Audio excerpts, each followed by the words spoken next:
On June 18, 2023, at 9:30 a.m., 5 people sat in a submarine called Titan and dove into the sea. They were going to see the wreck of the Titanic. The same historical ship Titanic that had sunk in the sea about 100 years ago. This is an extreme form of adventure tourism and it is very expensive.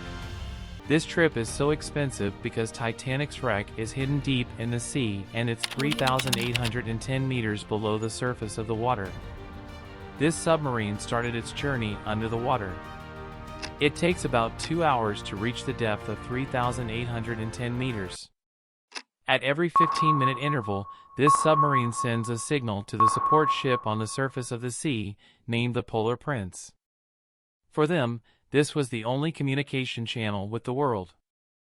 On that day, June 18th, it had been only 1 hour and 45 minutes of this submarine's dive into the sea that suddenly it loses contact with the support ship on the sea.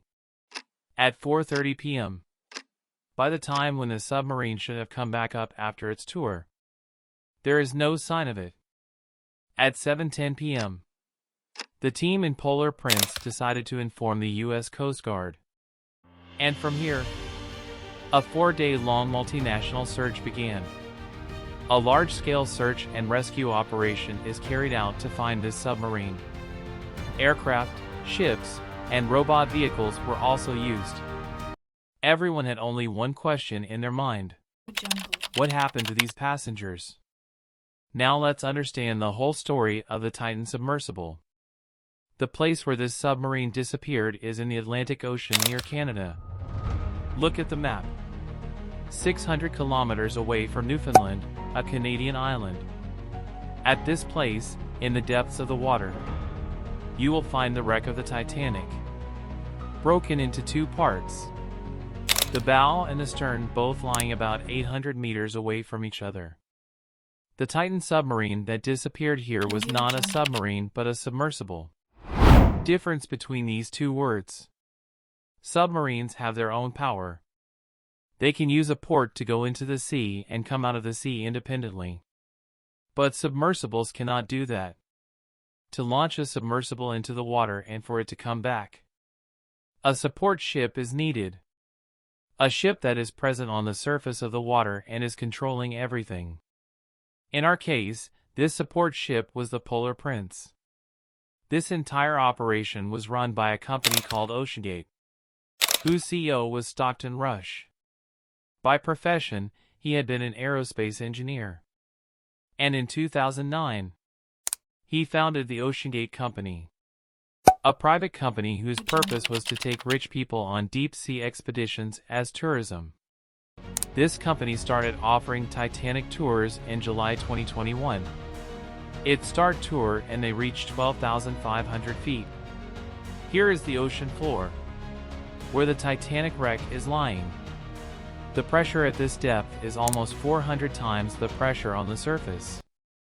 So, whichever submersible goes to this depth, its design should be thoroughly thought out. The glass for looking outside, and the window in the Titan submersible, which is called a viewport. The Titan submersible was not that big. It had the capacity to seat only 5 people. Its main body, which is called the hull, was made of carbon fiber, and the total length of it was approximately 6.7 meters.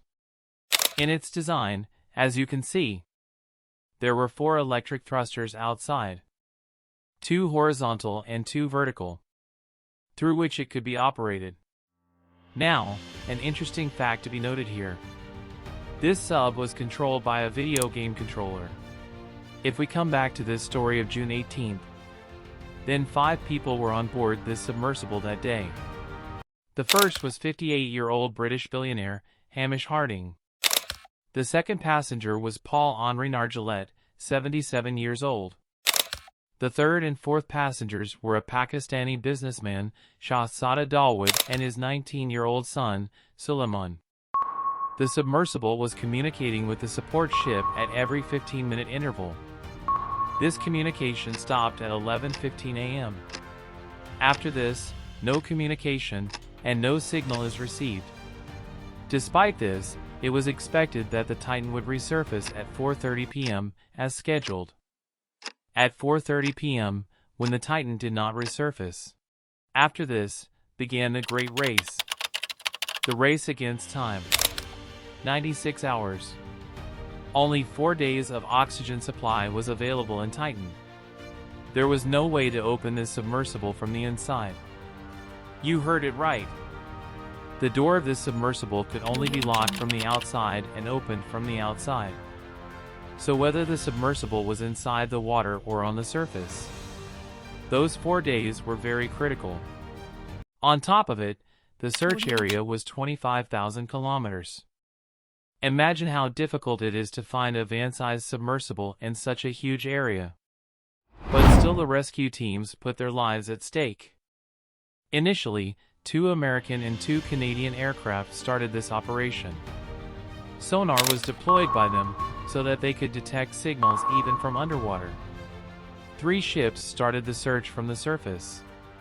But as time passed, more ships started coming in for the search operation. Some remotely operated vehicles, were also used here. Actually, the conclusion that was derived was that Titan imploded due to high pressure. And catastrophic implosion means that the implosion happened so fast that the entire structure was destroyed. But it didn't even take a millisecond. This means that the people sitting in it were killed immediately in the blink of an eye. But they didn't feel it. The question here is, what was the reason behind this implosion? Actually, the main body of the Titan. As I said, it was made of carbon fiber. But usually, submarines and submersibles are made of steel, titanium, or aluminium. This carbon fiber design of Titan was an experimental design. No one had ever tested the properties of carbon fiber in such depths of the ocean before. And looking at this disaster, we can say that carbon fiber is not a suitable material for this use case. If you find this video informative, then subscribe this channel to get more interesting videos.